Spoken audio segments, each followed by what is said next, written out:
জামাত ইসলামী সহ আমরা মোট ৮টি দল, আন্দোলনরত ৮ দল, আমরা কোনো জোট করি নাই। এটা আরম্ভ হয়েছে যখন সংস্কারের প্রস্তাবগুলো নিয়ে আলোচনা হয়। ঐক্যমত্য কমিশন থেকে অনুরোধ করেছিলেন যে আপনারা যেভাবে আনুষ্ঠানিকভাবে বৈঠকে আলোচনা করছেন, প্রায় ৩৩টা দল, আপনারা মাঝে মাঝে নিজেদের মধ্যে একটু আলোচনা করেন। এই প্রক্রিয়ার অংশ হিসেবেই আলোচনা করতে করতে আস্তে আস্তে ৮টা দলের একটা বলা যায় সমন্বিত রূপ আমরা পেয়েছি। এখন সেটা ধীরে ধীরে আমরা আমাদের ৫ দফা গণদাবিকে সামনে রেখে আমরা কর্মসূচি দিয়েছি, আন্দোলন করছি। এখন নির্বাচন সামনে, আমরা সেটাকে আসন সমঝোতায় যাব। আর প্রাথমিকভাবে আমরা কিছু আলোচনা করেছি আসনের ব্যাপারে। সেই আলোচনায় আসছে যে আমরা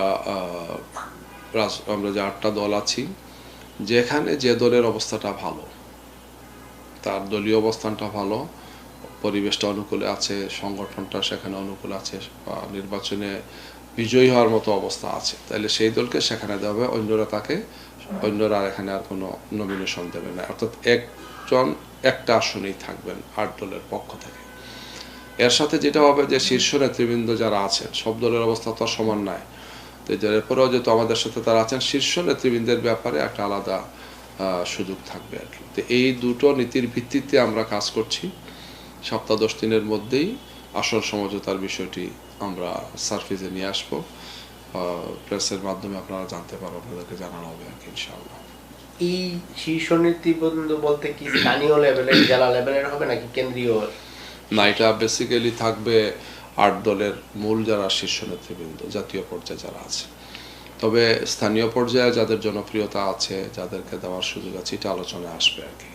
আমাদের এখানে আসনের সংখ্যাটা মুখ্য হবে না, মুখ্য হবে যে সর্বোচ্চ সংখ্যক আসনে যাতে আমরা ৮ দল বিজয়ী হতে পারি। এই নীতির ভিত্তিতেই আসন সমঝোতা হবে এবং সংশ্লিষ্ট দলকে এখানে সুযোগ দেওয়া হবে নির্বাচন করার জন্য। বাকিরা সবাই মিলে তার সপক্ষে ভূমিকা রাখবে। এটার জন্য আমরা আসন সমঝোতায় যাব, তখন তো প্রত্যেকে স্ব অবস্থান থেকে কিছু ছাড় দেবেন। আসন তো ৩০০, দল আমাদের ৮টা, প্রত্যেক দলই চাইবে যে সর্বোচ্চ সংখ্যক আসন নেওয়ার জন্য। এটা তো আর সম্ভব না।